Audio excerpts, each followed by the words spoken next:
Sergeant Stephen Blanco of the Texas Department of Public Safety. We're in Mason, Texas in this episode of Cold Case Investigations of the Texas Rangers. The Texas Rangers need your help in the James Schuessler cold case.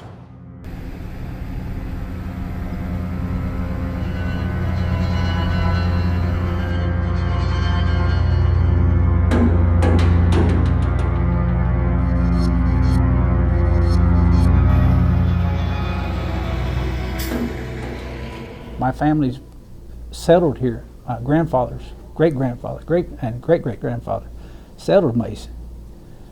And we've been here for over 100-something years, our family has. And to grow up here and knowing that this could happen to somebody that, with all the people that we're kin to in the community, and we're a close-knit community. He was well-liked by a lot of people, and he was disliked by a lot of people. But the fact is, you know, the community felt nobody should die like that. In October of 2001, Jimmy Schuessler was found deceased at his residence here in Mason County. Texas Rangers, local law enforcement, and the community have not given up hope in finding out what happened that day and how Jimmy lost his life. Here's the story.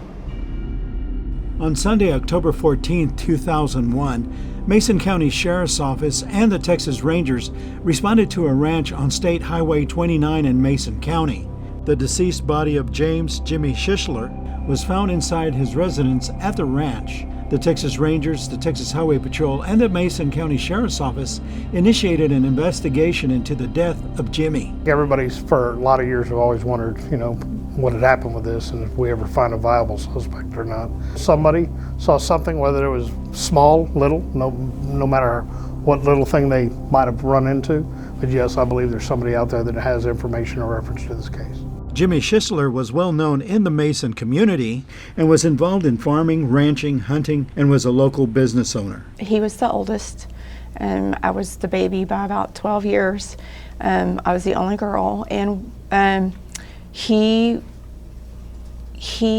lived right next door. He was a cowboy, and him and I shared the same interest of horses. The investigation revealed that Jimmy had met with someone at his residence.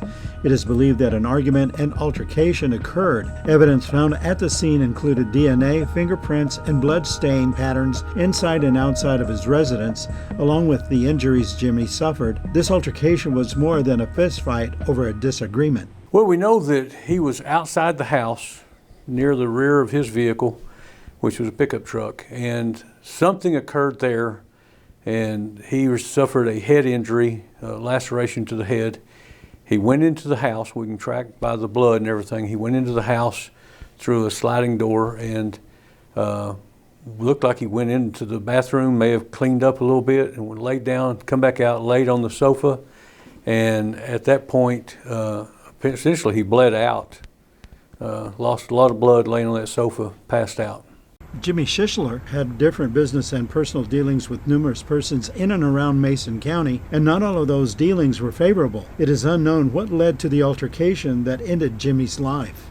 The house is not easy to find. It's not going to be just somebody randomly drive back in there. The road was rough going back in there. It's not real far back off the highway.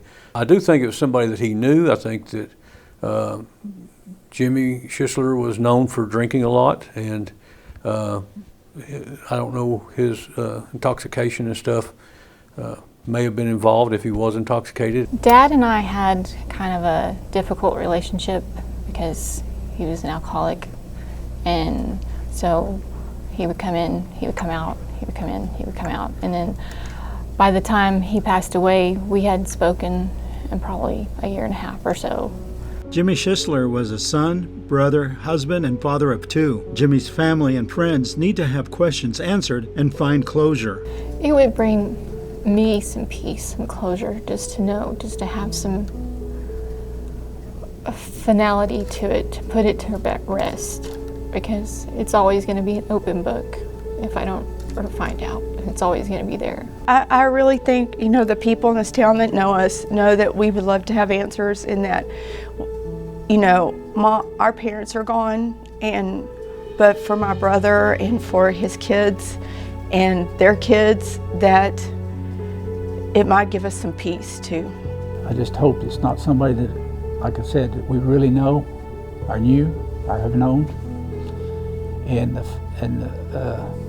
only thing I could wish out of the deal was that my mother and dad would have had the closure to know that maybe who did it, and not go into it, because mother suffered with it for long. If you have any information on the James Schuessler case, please contact the Mason County Sheriff's Office or the Texas Rangers. Contact us at 1-800-346-3243. For Cold Case Investigations of the Texas Rangers, I'm Sergeant Stephen Blanco. If you have information regarding this cold case or any other cold case, go to www.dps.texas.gov/cold case/home/view cases, or call the Crime Stoppers hotline at 1-800-252-TIPS.